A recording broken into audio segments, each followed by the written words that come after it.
इसके कुछ डब्बे, इनकी मदद से हम बहुत ही मज़ेदार वीडियो बनाने वाले हैं आज।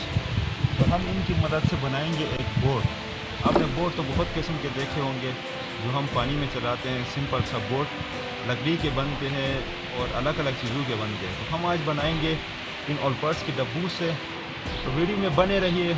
हम बोट बनाते हैं और हमारे पास एक बड़ा सा तालाब है, वहाँ ले जाके इसको ट्राई करेंगे।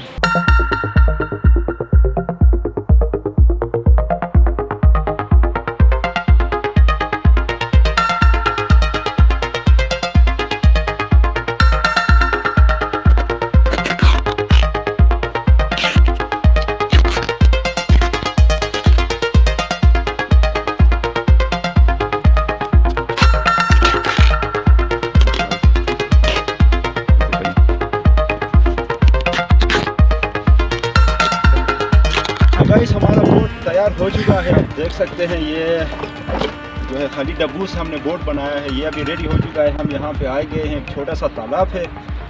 इस तालाब में हम इसको टेस्ट करेंगे अभी ये हमें ये काम करेगा या नहीं, तो देखते हैं। और तो लास्ट तक बना रहेगा और चैनल को सब्सक्राइब भी करो। तो चले हम पानी में उतरते हैं।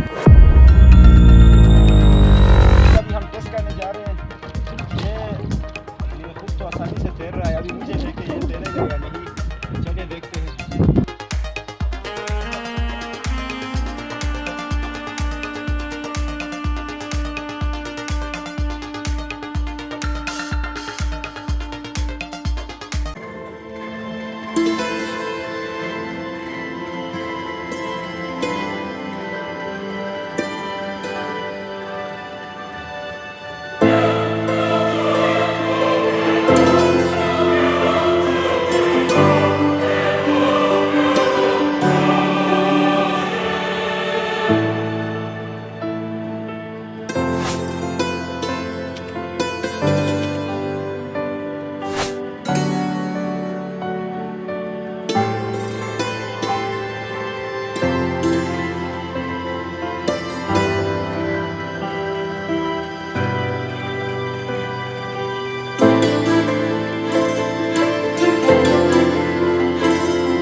और कर रहा है, देख सकते हैं ये हम इस पर आसानी से तैर सकते हैं। वीडियो को ज़्यादा से ज़्यादा शेयर करना। एक और रोड लगा के आता हूँ।